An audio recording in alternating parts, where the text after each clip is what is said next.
Brigadier General Frank D. Lackland became commander of the Air Corps Advanced Flying School at Kelly Field, Texas, in March of 1938. The area was used primarily as a bombing range.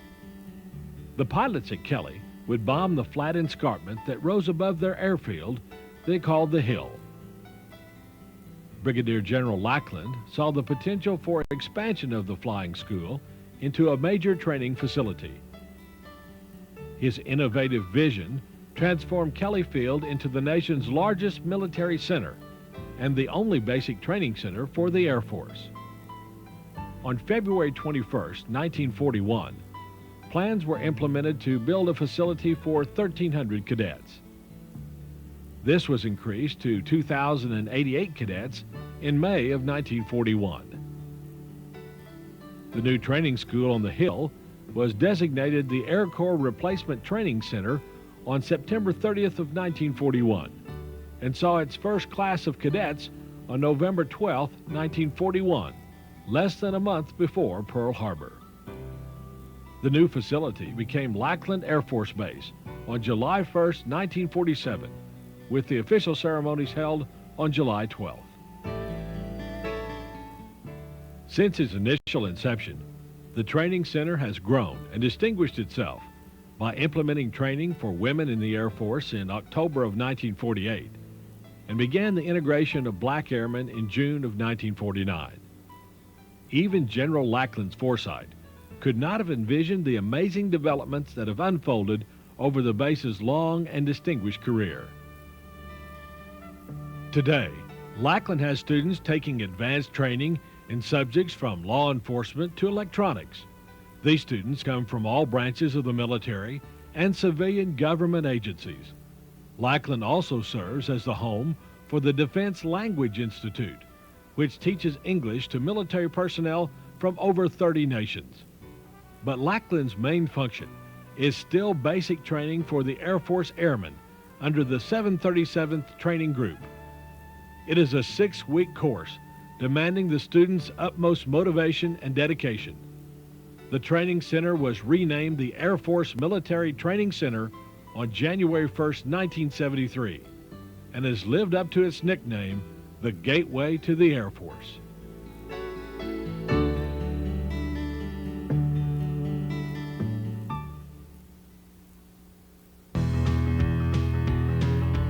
When the airmen arrive, they are greeted by the training instructor and get their first glimpse of the distinctive campaign hat that is the symbol of authority and leadership.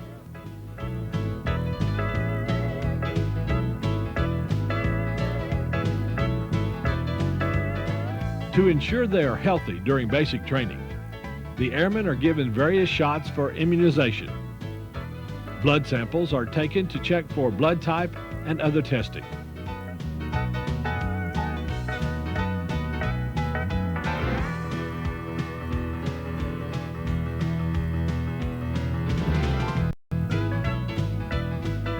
The men are taken to the barbers for a new hairstyle befitting their new way of life.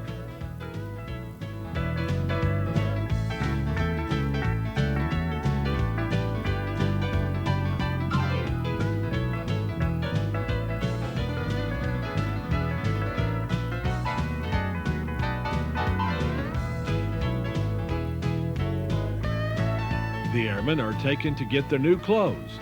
The BDU's battle dress uniform will be the main set of clothing during basic training. They also are issued a separate set of clothing to be worn during physical conditioning.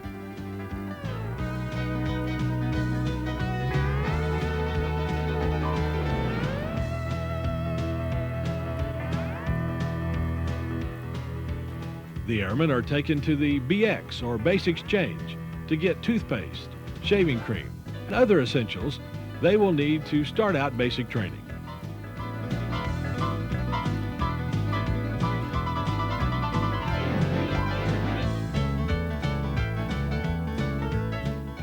ID cards are required for identification when they need to go to the BX again or when visiting other base facilities that may require an identification check.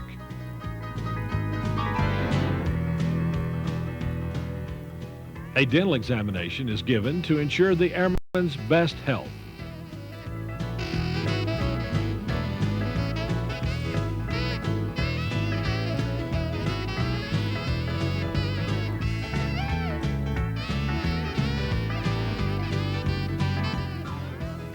A medical evaluation would not be complete without an eye examination.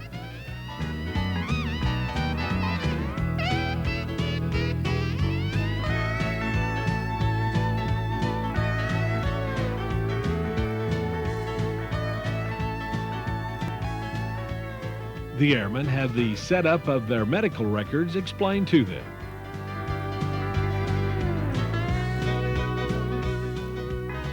Their permanent records are set up with personal information.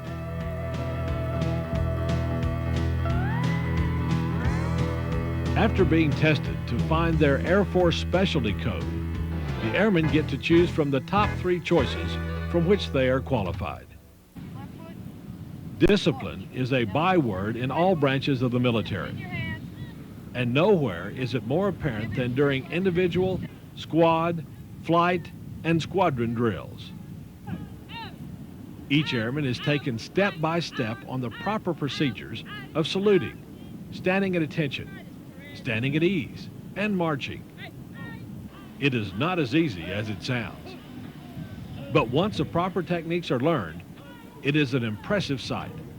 The synchronized movements executed to each command instills precision and teamwork.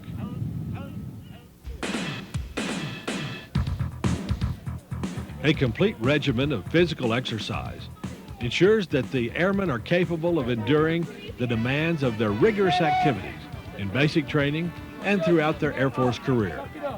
Push-ups, chin-ups, a variety of isometric type exercises, and running give each airman stamina and endurance to tackle each task.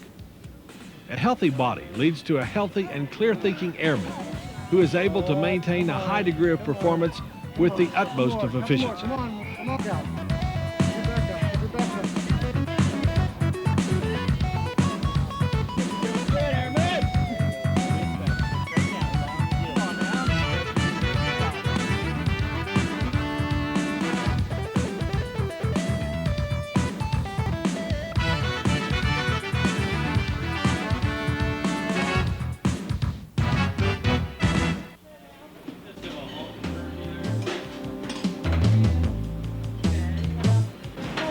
Nutrition is a key factor in order to keep up the airman's energy for the mental and physical challenges of basic training.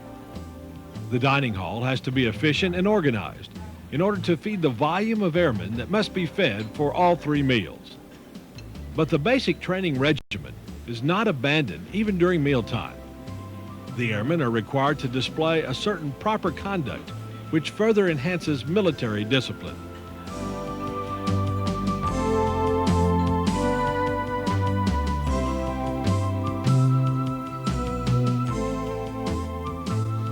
Physical training is important, but learning how to properly care for clothing, organize equipment, and living areas helps to instill pride and discipline in the airmen.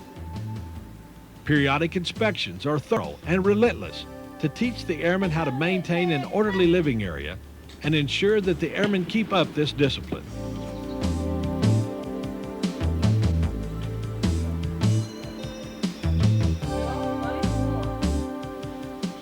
The issuance of the airman's dress uniform is an exciting day.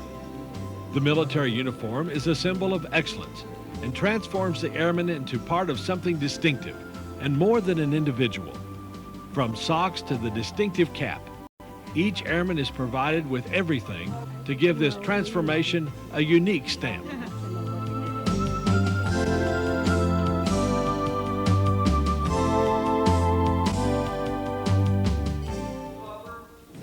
The Air Force has the most sophisticated air assault planes and devices in the world. But even in today's highly technological age, there is still a need for the hands-on approach. This is no less apparent than when referring to weapons. Each airman is given a block of instructions on the proper maintenance and operation of the M16 rifle.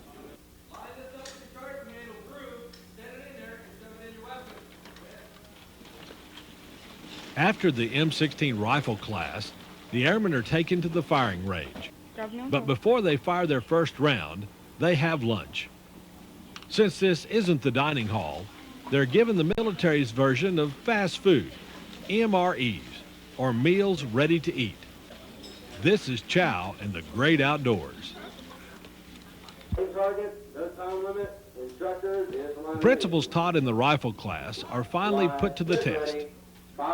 The airmen fired the M16 rifle in different positions to give them a feel for this special weapon that may save their life someday.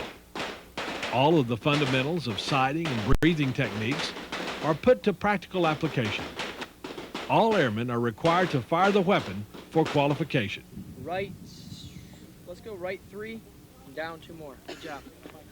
How about you? You went up instead of down. Marksmanship Training Day is very eventful, and it's not over yet. After the airmen qualify with their weapons, they march to the BIV site for the field training experience, which is designed to enhance the warfighting atmosphere.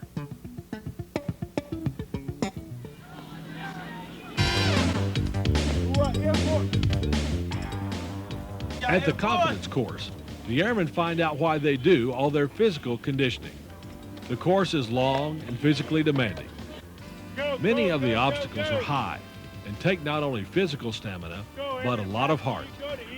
This is where the airmen have to dig down deep and pull out all the stops. The faint-hearted will not be able to cut it. Though most of the obstacles are individually negotiated, the course is also a time for teamwork. Encouraging each other along helps to build a spirit of comradeship that bonds the individuals into a unit. Many of the obstacles are negotiated over water. If the airmen can't quite complete the obstacle, at least it's a cool drop.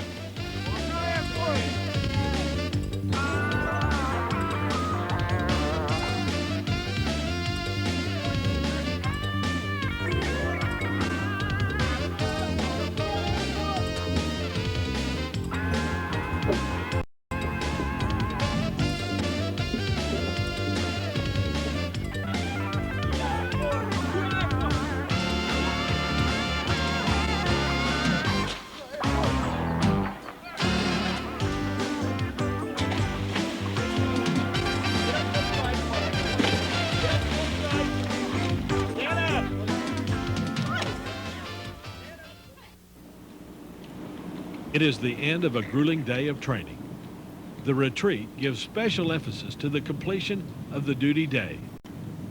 This ceremony gives honor not only to the airmen who have accomplished what seemed in the beginning to be almost impossible, but also honors the flag of our great nation. The retreat ceremony re-emphasizes why we have armed forces and what they stand for. The flag is a symbol of our way of life, of the freedom we have and what it has taken to get it and maintain it. This is a proud moment on many levels. The pomp and ceremony gives each participant a chance to reflect within themselves on what is so fine about our country.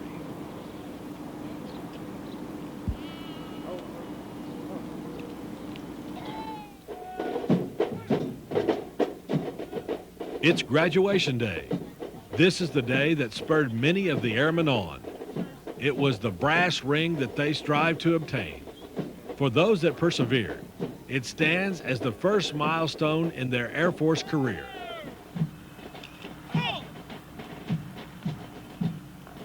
Order. Huh. Guide on bearers, 323rd and 331st Training Squadrons. Front and center.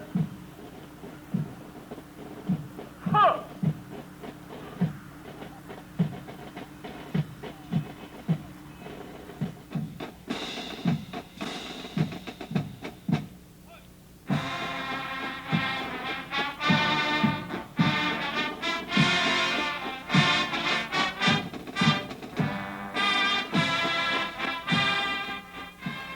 Graduation parade gives special pride and honor to those who participate. It is their time to bask in the glory of their accomplishments.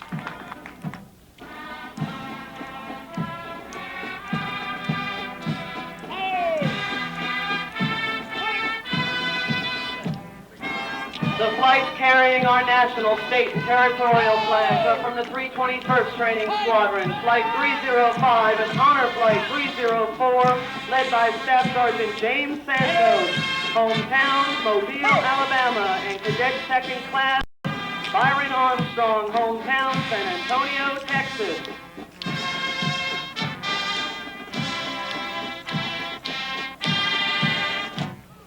Squadron Commander is Master Sergeant Eugene Roach, Section Supervisor, 322nd Training Squadron, hometown, Council Bluffs, Iowa.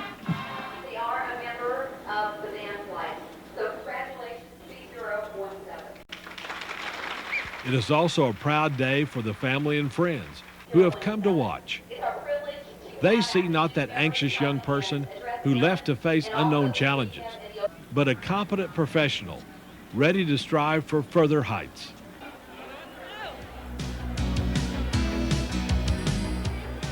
After all the ceremonies are concluded, the airmen can relax. It's been 6 long weeks, and parents, grandparents, girlfriends, wives, and children have looked forward to this day as well. The airmen catch up on what's been going on at home and bask in their loved ones' praises.